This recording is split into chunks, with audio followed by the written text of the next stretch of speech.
So in the very first demo, I'm going to show you two things. I'm going to show you what I don't do, but it's an option, it's a possibility, so you're certainly free to go with this route. This is called the big blob method, and what that means is that I'm basically heating all the glass that I want my cabochon to be on the rod. So I just keep the mandrel up there, keep it warm, and you have to decide when you have enough glass. So that's a matter of practice, I assume. So there's nothing wrong with this method. Just you know, try them both and see what works for you. So I have a fairly large mandrel here. I think this is 2.5 millimeters, so I assume I need a little bit more glass. And then the big question is, how do you get this blob in the center of the disc? So I don't know whether you can see this. One second, I'm gonna, oops, no. So I'm gonna go out a little bit so you can see what I'm doing. And now I need more glass. And always hold the mandrel into the flame, kind of from the side like that. Okay, now I'm gonna take this big blob, and I still use that. You still won't be able to see it because it's too high. So I want to plop it on that disc, you know, straight up, and you don't see it in the picture. So I don't know, maybe I'll kind of cheat and do it a little bit from the side. So plop there, see if it goes straight up, it's much easier to do. And push it down a little bit and then melt off. And you can see that the glass has gotten fairly dark. So you see it's gotten cold. Now you have to heat the whole blob again. And I can already tell, like even from the feel of this glass on my mandrel, that my blob is not centered. So I'm trying to just keep heating it and spread it out a little bit more on the mandrel. And I'm gonna now flatten this. This is the easiest way to do, and you can try, you know, do what I do, kind of hold your marver sideways, or you can even put the marver ground on the table and drop it from the top. So just pushing down, and I can also see when I do it like this, I can see how my glass is distributing, and it's not, you know, it's not occupying the whole disc, but it looks round. And I think this is just something, and you will see in my later demos the same thing happens. So that's just something you might have to live with. It looks round in itself, but you can see when you turn it that there's more of that black showing here. So I'm just going to put this in the kiln so we can compare afterwards, and then we go to the next version. The second video shows what I actually do, and you can maybe see here that this bead release is not dry yet because I just dipped it, and I'm going to see whether it works if I just do some very gentle flame drying higher up. So I'm higher up in the flame. You can't see it, but if you flame dry, you want to go a little bit higher up in the flame, so it doesn't get blasted with the full heat of the flame down there.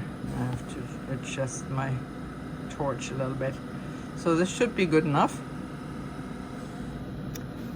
So I'm still holding it down into the flame to bring it to a glow. And now as I'm heating the disc, I'm heating the tip of my black rod here, just the tip. And then I'm touching this blob to the center knob there, and I don't think I hit the center properly. But now what you want to do is you point the mandrel a little bit in the flame, so you want to have the flame on the glass that is on the mandrel and on the mandrel itself and on the bottom of the rod. So what I'm doing now, if you look at my left hand, I'm making very small movements.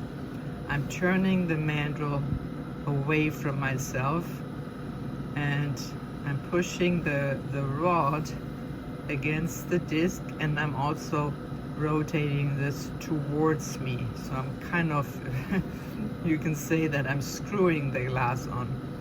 And the reason why I love this method so much is because you can really see how much glass you have on the disc. You can add more and more if necessary. So to me, this is has a lot more control than the first big blob method. So let's say I have enough glass here, might not have, so I'll melt it off. And always before you shape your cabochon, you want to make sure that you get the heat all the way throughout.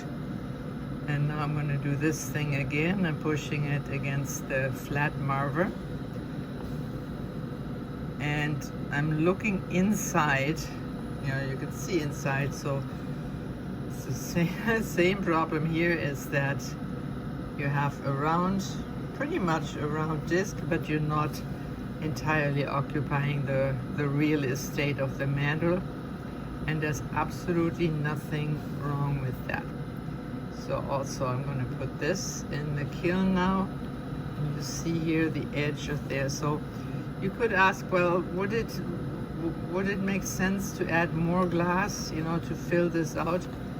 And my answer would be no, but nothing is as useful as actually seeing it. So now I'm going to try and fill out this kind of half moon of empty mandrel. And as I said, I would not do this in general, but I'm going to show you why that is not a good idea. So here is kind of where my mandrel is not covered. So I added more glass to that. And then you have to give enough heat to blend this additional row to your disc. Let's say this would be enough, and always point your mandrel down into the flame. And so now I'm pushing it again, and see, it didn't do much of a difference. Also, the one thing that you want to do, and I'm gonna get my pointer here, so when you turn your disc, you can see the thickness of the black, and this is actually fairly even. Sometimes if you have one area that is thicker, then you heat that up and shape again, and then that kind of spreads out a little bit. So here we have a fairly round, flat cabochon, which goes into the kiln. I already showed you all the different tools that you can use in order. Now we're going to do the flat cabochon. So this one here would be an option, but the problem with this is, especially when you have my mega marver here, that the core, this area here is a little bit flatter than these. And so when you push your mandrel against that, and if you're just a slight bit off, it's going to push in a strange angle. So what you want to do is you want to find a tool that is as close as the round as possible. So let's say we had my olive shaper here, and I put it in there, and that looks pretty good. It might be a little bit too domed. Let's see what else I have. I have this 1.25 medallion. Again, this would be an excellent size for there, except that I don't know what's going to happen with the mandrel indentation. So go through your tools and see what you got. And I'm going to just try this. I've never tried this before, so it's going to be a grand premiere. And the question is, I have to make sure that I get a fresh black rod, because this one will require quite a bit of glass. This is the 30 millimeter. And when I use the add the glass as I go method, I just make sure that your disc is really glowing. I don't even know whether that shows up in the video. Oh, there, it's kind of glowing. Okay, so that would be good enough. Hold your mandrel slightly downwards. Heat the tip of your black rod and put the tip right on that center nipple. And one thing that I did not mention in my first demo of this technique is a really good way of keeping your glass centered is looking at the mandrel, the rod of the mandrel, and the glass rod. And you want them to be, and I have no hands left to demonstrate it, but you want to have the mandrel and the rod in a straight line. So as long as in a straight line, and a not straight line would be like this. So you want to make sure that you have like this one long line between mandrel and rod, and point that disc at you so you can see, and also by pointing it at you, you get, you know, the mandrel disc gets hot and accepts the glass. So just keep going. Focus on the straight line there that I mentioned, and sometimes it just moves around a little bit, and then just push it back into the center. So as I said, the larger disc will use more glass, so I'm gonna get as much glass on there as as my patience level is. And I cheated, I did not use a new rod of glass, so I'm kind of getting a little bit short with the black rod on my right. So, patience. I really do like these 30mm cabochons because you have so much room to do things. And this one, as I said, it's not gonna be flat. If you plan on making your cabochon flat, like in the first two examples, you need less glass, which kind of makes sense because there's no dome in the middle where the glass goes. So this takes a little while when your mandrel is really big, but okay. And now, actually at this point my left hand is kind of getting tired.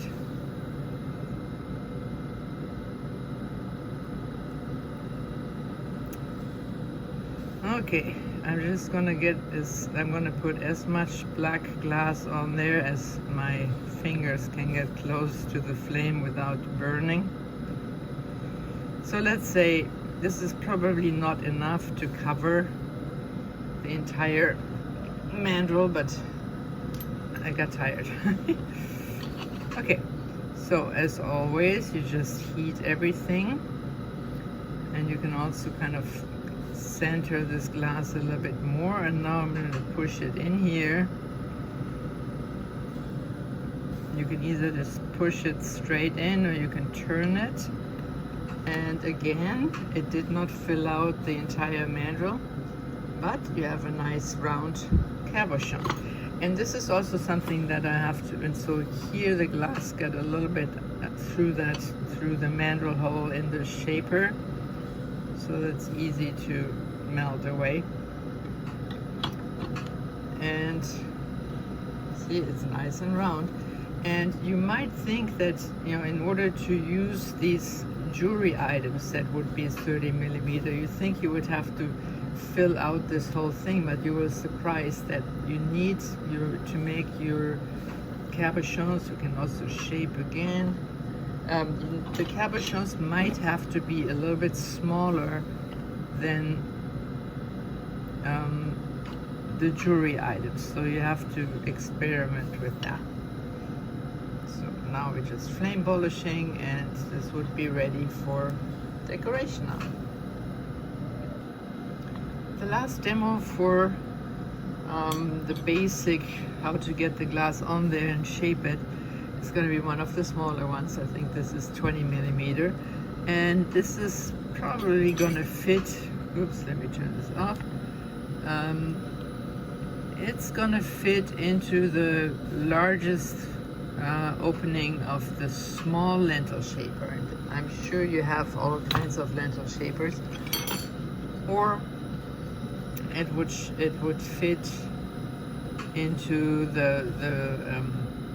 what you call it, the monster shaper. So I'm gonna do this just because I've never tried that before either. So this will be your job to find, different shapers that you have. And again, my favorite tip of the what I call it, the measuring spoons. I bought this measuring spoon set that fit perfectly, and now I can't find it. So that's one of my problems. I have way too much clutter everywhere. Okay, so heat the mandrel. See, it's coming to a glow real quickly, and touch your glass on the center nipple, and now I have to give a little bit more heat and point the mandrel downwards and go backwards with the mandrel, slightly forwards with the rod. Keep an eye on the alignment. I'm a little bit off here, but you're looking at this alignment between mandrel and rod is a really good tip to add the glass towards the center.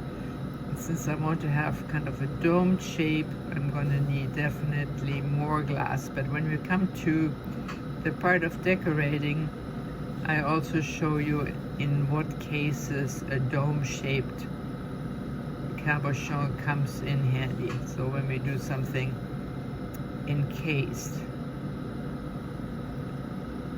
Okay.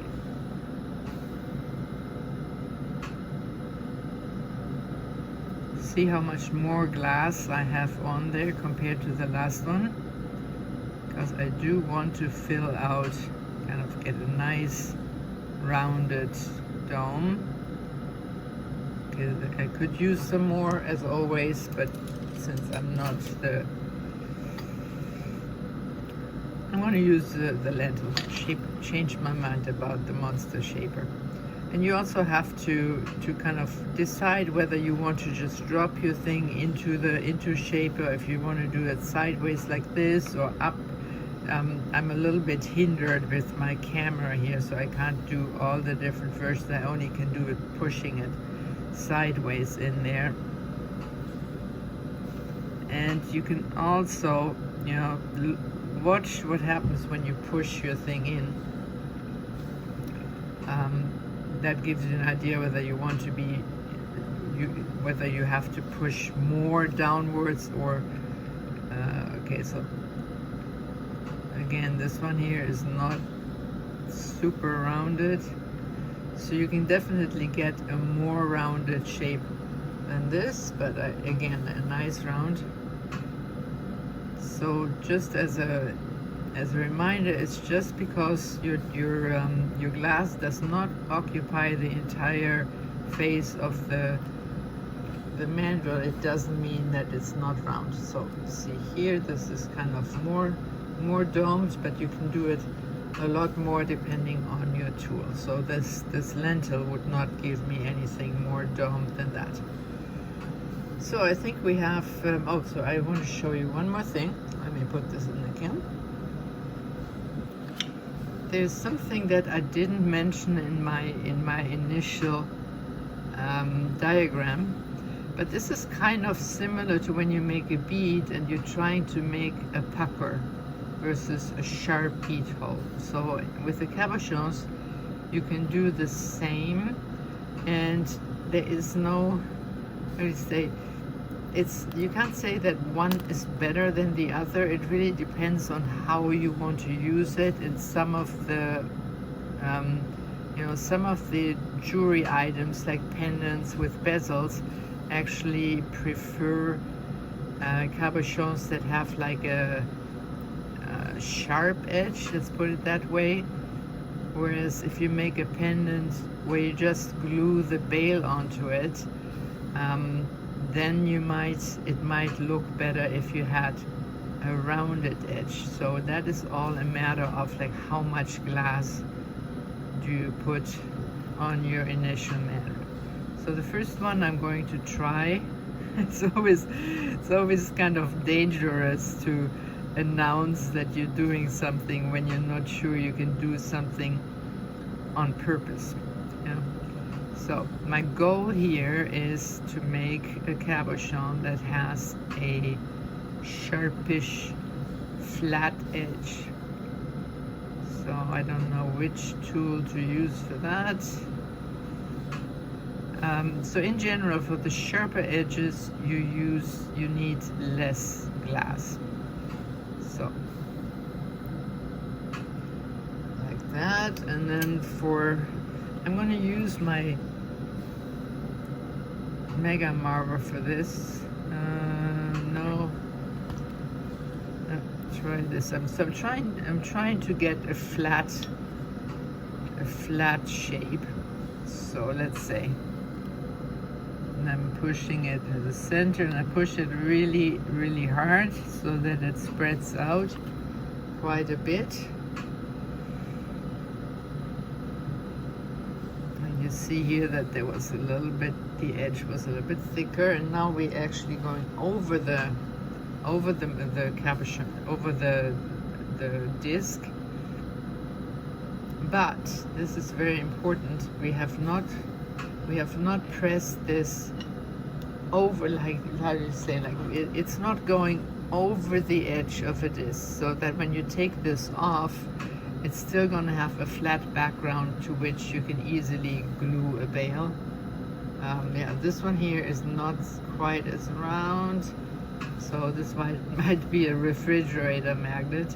So here it's when you take this off, it's going to be kind of a thin edge, but not entirely thin. So, but it's not a pucker either. The pucker only goes if you go over the edge. So I'm going to try that again.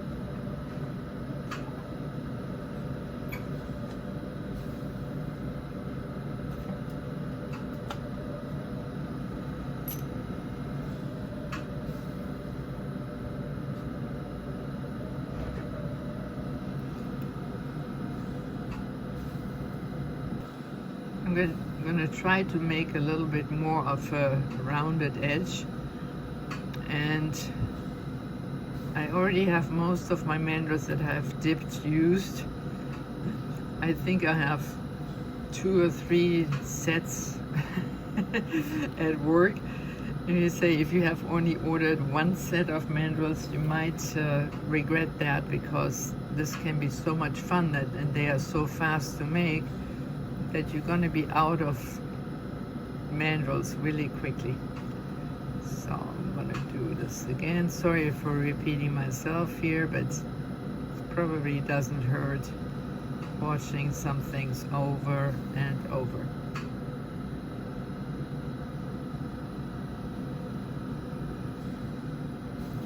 So trying to fight my attempt to say, okay, this is enough glass. So, but you know, if you time yourself, and this is something in the intro that I said, that these are way faster to make than a bead, and if you have this big visual surface to do decoration on, if you wanted to have the same visual surface on a bead, you would need so much more glass, which also makes these pendants very comfortable to wear. They have a flat back, lie nicely on your chest. Okay, let's see, this should be more. And just even out the heat, trying to center the blob, and push it. Ah, this was a piece of beauty. Look at that, it's perfect. So you can see now that you have a little itty bitty kind of a what do you call that, a pucker. So it goes round and then back in. So that actually only happens if you have more glass. And since this is such a beautiful even cabochon, I might as well decorate this. And I have not planned anything. So let's say you just, you know, just playing with the idea of making the shape, and then all of a sudden you have the perfect one, and you go like, ah, ah, how do I decorate this? I'm just looking what I have on my hot plate, and it doesn't matter because it's not, the hot plate isn't on. I'm just looking around for some stuff. Okay, so I have a piece of kind of a reddish gold dichroic. It's not hot, so just a leftover. And now this is the hardest part when you decorate these. See, I'm trying to really get underneath the flame, and with the longer 9-inch mandrel you couldn't do that. So I placed the dichroic on there, and this is not any kind of, oops, it's almost falling off. So I'm just playing with this because I don't want to make this beautiful disc, let it go to waste in the kiln. So I'm just adding a little bit of dichroic, and at this point I have no idea what that will do as far as designs. This is absolutely random. Okay, this piece of dichroic was probably too big. And you can also take the same shaper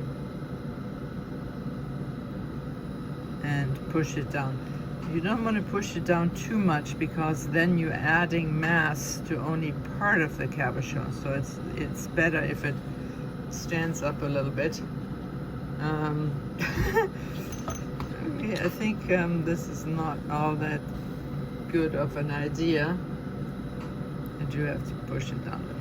So now I'm looking again on my hot plate. What is there? A commercial Marini.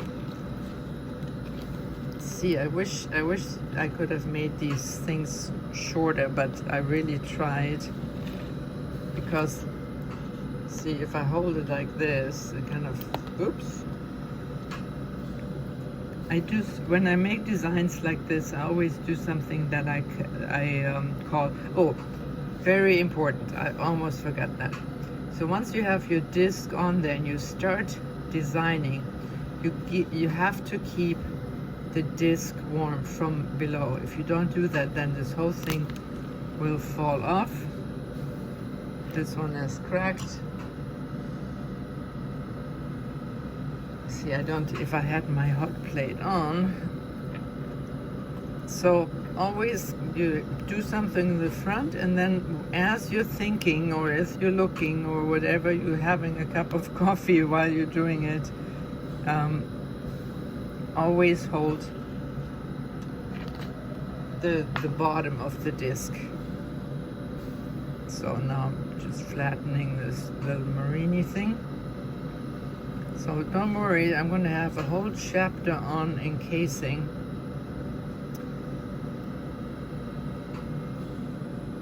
I'm just kind of being silly here. So it's kind of difficult to see because everything is still hot. Now what? Now I'm looking in my stringer, and I'm looking at the colors, and I should have seen there's some red or some orange in that cane here, the Marini. And I usually try to repeat a color. So I want some really nice thin stringer. So I have this stringer jar, but I don't see anything red or orange right now. Yeah, sorry about that. Oh, orange. Sorry about the kind of random delay here. Ow. So there's the stringer. It's a little bit on the fat side. Nope, you don't want a fat stringer. See, and as I'm trying to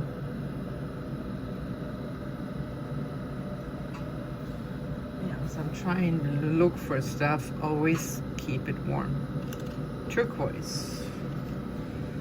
Okay, so I want to just create a shape or something that repeats the color in the Marini. And so I'm kind of making a slight curve, and this is beautiful because when you make a curve, all you have to do is turn the cabochon. So, and what is better than one line? It's a second line.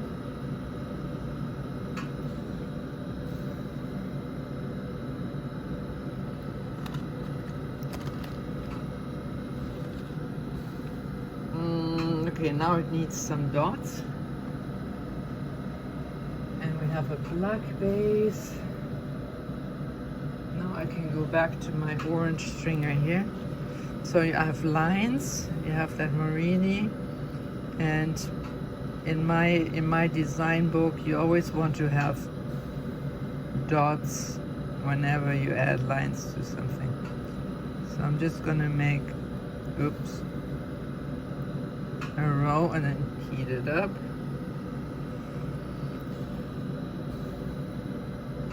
But I hope you can already see, oops, I'm shaking. You can already see the endless possibilities you have, even if you just do something super simple like this.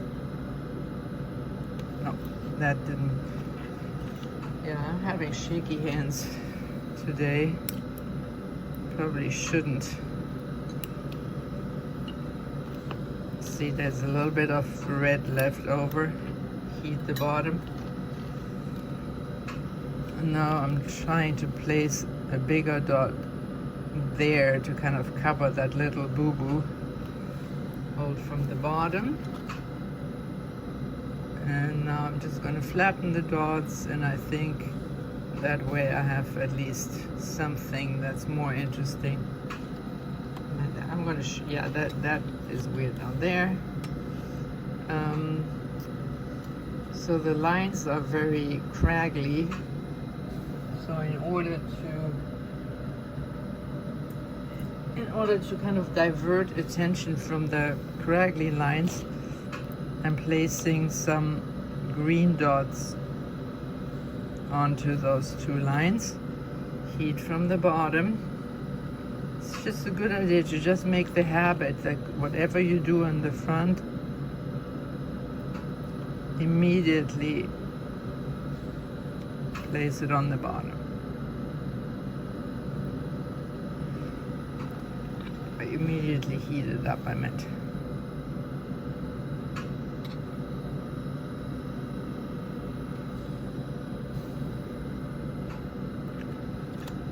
So I don't like that really, because you can see now that these dots here, they kind of not in an interesting juxtaposition to these dots here. So this is probably gonna be a refrigerator magnet. Okay, I'm gonna show you this later, but this was just like a very simple ad hoc decoration of something. Before we move on, I just wanted to quickly show you these sample beads. So these are the ones that are flat and they're very lightweight, they're kind of flimsy. But you see, even though none of my beads had really covered the disc of the mandrels, they're still pretty darn round. This one isn't. These were all the flat ones, so they're pretty round. And then this one is the slight curve, or the slight dome, also pretty round. So my point here is that even if you don't cover the mandrel, the disc, you still are most likely to get a round cabochon. This is the one that I decorated, and it's pretty sloppy, but you know, it would make a nice ring, pretty big, but it's also very lightweight. And then this one was the one that was most domed. You could have a much bigger dome by using a different more glass and using a different shaper, and I'm gonna talk about that when I'm actually decorating these beads. So for now, I think you can get the idea that you can get around easily and don't have to be sweating about covering the disc. So I have to add one more little addendum.